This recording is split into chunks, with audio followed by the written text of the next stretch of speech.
Nailigtas sa Quezon City ang isang babaeng kinadena at ikinulong ng dati niyang live-in partner na gusto raw makipagbalikan sa kanya. Nakahingi ng tulong sa mga otoridad ang ginang matapos siyang makapag-text ng malasing ang kanyang dating kinakasama. Balitang hatid ni Cesar Apolinario.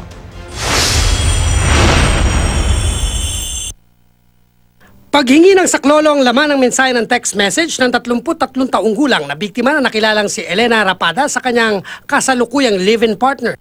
Nagmamakaawa si Rapada dahil binantaang papatayin ng 57 taong gulang na sospek na si Ramon Suasi, 57, na dati naman niyang kinakasama. Sa text message, sinabi rin ni Elena kung nasaan siya. Nakapag-text si Elena dahil nang malasing si Suasi ay nakatulog daw ng mahimbing. Naikwento sa text na hinostage siya ni Suasi.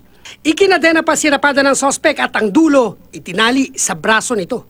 Sa loob ng bahay na ito sa barangay E. Rodriguez, Quezon City, itinago si Elena at ang 10 taong gulang na anak nila ng sospek.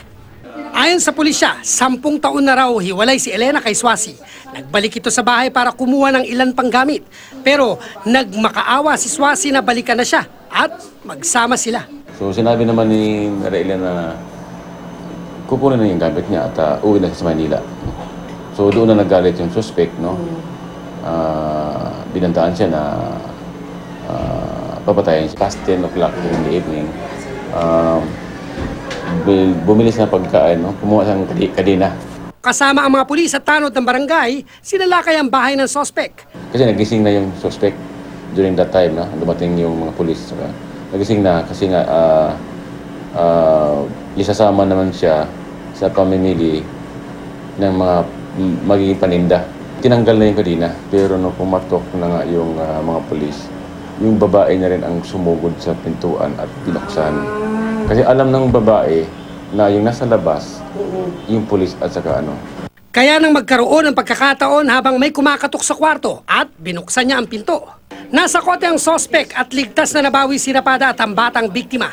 Tumanggi naman ang sospek na magbigay ng pahayag sa amin. Patong-patong na kaso ang kakaharapin ng sospek kabilang ang serious illegal detention, grave threats, possession of deadly weapons at possession of illegal firearms. Cesar Apolinario, GMA News.